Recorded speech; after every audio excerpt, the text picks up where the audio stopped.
Very good morning to you children. It's a wonderful Wednesday, I think so, for you, because today I'm going to start a new lesson and a very interesting topic also. Actually, without this, we are unable to continue our daily life. In our daily life, it is very, very, very, very important for each and every person. That is chapter 7, Money and Banking.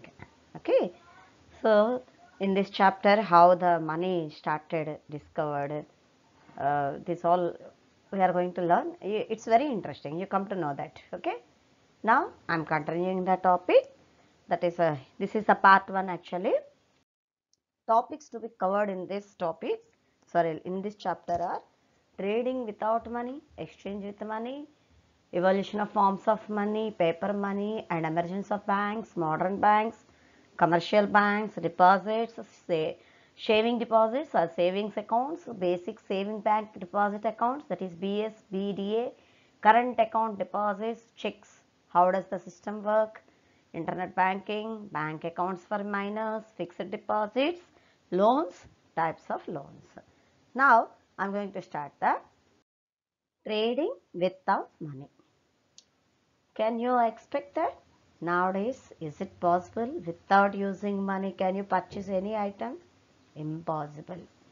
Throughout the world, without currency, nothing is there. We know, no? Okay. But before invention of money, how it was there, the system, exchanging the goods, we are going to learn now.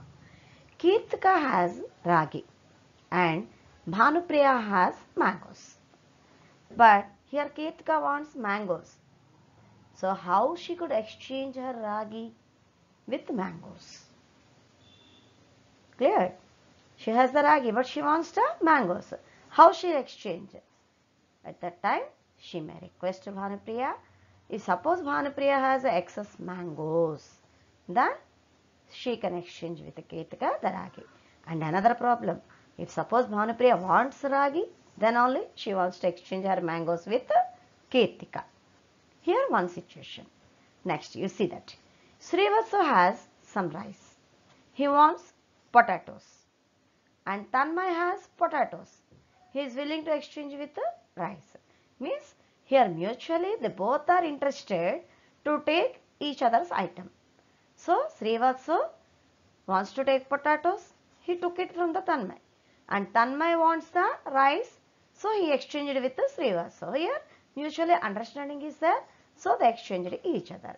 So exchanging of goods directly without the use of money is called barter system.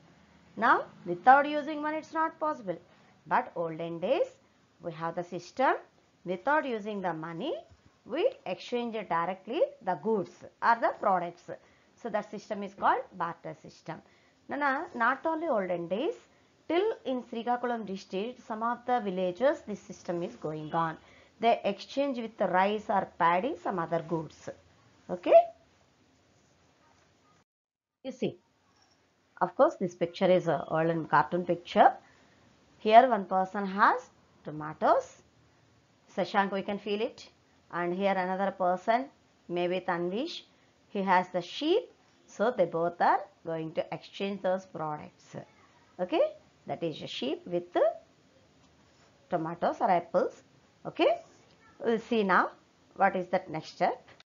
Here you see that exchanging of goods, it's become easy. Directly they have exchanged whatever they want.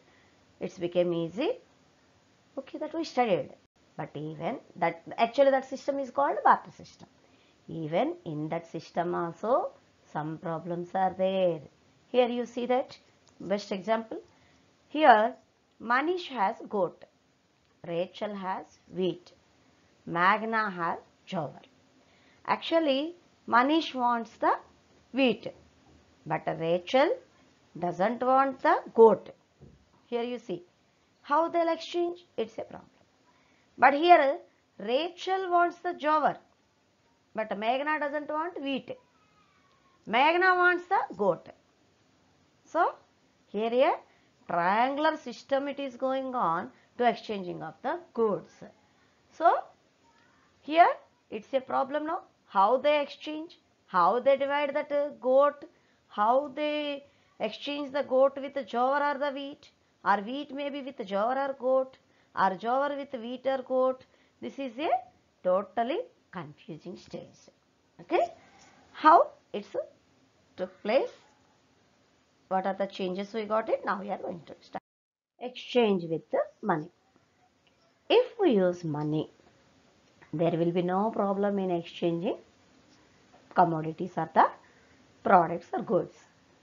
If we have money, whenever we want, whatever we want, we can purchase. So here we don't have any problem to exchange the money with whatever the good or the product we want. It is then not necessary that a person who has something in excess finds another person.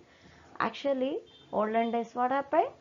The barter system wise, suppose one person produced a rice, then whatever it is necessary for him, he stores it. The rest of all, whatever it is there, more, means the excess one, he has to find who wants to exchange that rice with any other product he wants. So, it took a lot of time and tension. Who needs that? He was in search, like that. But in that time of money, it's not necessary to wait for such a situation. Whatever he wants, he can purchase it. So here, money is acting as a intermediary. That means money is playing a key role here.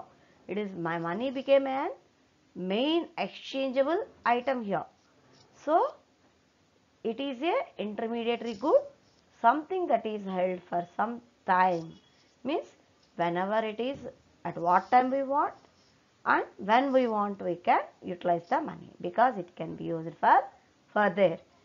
At a time means just now, now only we have to utilize, now only we have to exchange. It is not like that. Whenever we want in future, at any time we can exchange the product with the money anytime. Okay. Here you see, this is a mobile, of course, maybe 5G or the 6G, I don't know, you know that.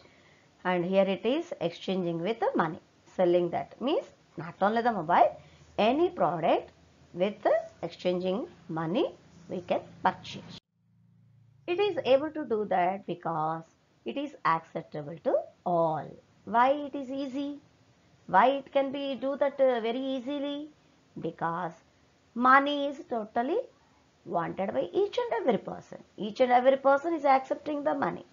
That's why that became as a main exchanging product. Those who wish to sell will accept this as payment. Those who wants to sell it, they are accepting the money. At the same time, similarly, those who wants to buy, they are actually only have to offer money in exchange. Of course, while we are buying, we are giving the money only, no? Any commodity or any service can be exchanged for money. Means those who are want to purchase a good, they are providing money. At the same time, those who are service, means those who are working jobs. So for the jobbers or the employees, they are providing the salary. That is also in the form of money. So money can be exchanged for any commodity or the any service. So money by itself may have no use. Simply money means it's not a use. Those are all actually papers and those. Simply to say that. But it is wanted because of the role it plays in exchange. The money is playing such an important role while exchanging. Because of that reason, each and everyone wants the money. So exchanging of goods by using money is called price system. Remember children, exchanging goods directly without using money, barter system. Exchanging of goods by using money is called the price system. One can also borrow and pay back in the form of money. Of course, we can borrow the money. Again, after to payment, we'll pay the money only. That is also in the form of money. Both we want in the form of money only. Barter system has another problem also here. Money is how many bags of wheat will you give for this goat? Suppose Manish asked that, for this goat, how many bags of wheat you want to give? Then Rachel said, suppose 2 bags. Then Manish said that, here it is, actually command the system which they are purchasing, bargaining is going on. I was offering 4 bags for it in other village. Actually, Manish said that in other village, when I want to sell my goat, it is actually 4 bags of wheat they offered. Then Rachel said, okay, I can get a goat for just for 1 bag of the wheat. No need of give it to you 2 bags. Like that, the conversation is going on. That is in between, they are exchanging the goods. Okay. Then here, how we can make the value, find the value of the goat in terms of wheat. Here we have to find the value of goat, at the same time value of wheat. As per that only we have to exchange. But what is the value of goat and what is the value of wheat? Here it is the problem. If one has to do this for many commodities, this is quite cumbersome and does not facilitate exchange or trading. It is not convenient. Actually, if suppose one person for one goat, he wants to purchase more goods, wheat, jowar or rice or dal, something he wants to purchase. Then here it's become a totally confusion and problem. Then he cannot exchange that goat with many other products. So it is totally inconvenient.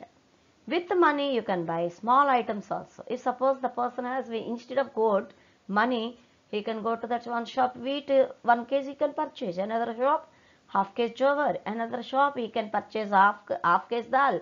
Like that, that is his wish. So with money you can buy any item. Money is divisible. Yes or no? We have rupees, paise, that means coins. We have 500 rupees notes, 2000 rupees and 1000 rupees. Of course, 10 rupees, 20 rupees. Of course, recently I got 20 rupees coin also. I'll show you that in the class afterwards. Okay, like this, many ways we can divide the money. So, commodities like vegetables should be exchanged immediately. Suppose whatever the commodities are there, suppose rice, like goat, wheat, whatever it is, those are all we can store it for some of the days. But some of the goods like vegetables or the fruits, we cannot store it. We have to exchange immediately. Within 1 or 2 days only we have to exchange, because those goods are perishable. That means they may spoil within the days or within the hours. Such goods are called perishable. So here the problem again arises if we have the perishable goods. For example, milk also. Some milk products or milk, these goods. This problem is removed when commodities are sold for the money. Actually, some goods are perishable. Some goods we cannot make it value. And such a goods, what we have to do that? To reduce this confusion, what we have doing that? We can purchase any commodity, or that we can sell it any commodity with the exchange of money. Money is durable and it can be kept for future use. Wherever we want, money is always usable. Means whenever we want, we can sell it, purchase it, durable. And it can be kept for future use also. Whenever we want, we can purchase. Suppose after 1 month or 2 months or 1 year we want to purchase, with use of money we can. Also requires a lot of space. Actually, also holding of commodities like sheep. Here, suppose we have sheep, goat, bags of rice, wheat, these are all requires a lot of space. And we need the carts, trucks to export the good or import the good, to carry our goods in the market. But however, money does not require much space to keep it. It can be carried about anywhere in a bag or a purse. We can take the money in a bag or in a purse. Actually, more quantity within small space we can take it. And another important point is it is portable, means very easily can carry. So it is portable also. And this is the time for assignment, Nana. You have to do that. And if you listen the video, you can do. Even I also have the experience. When my childhood, I have exchanged the fruits with rice piece or the rice. Even curd also we used to purchase with rice. That is the best experience and best example for this lesson. Okay. Okay, we'll meet with the continuation topic in the next week. Bye bye.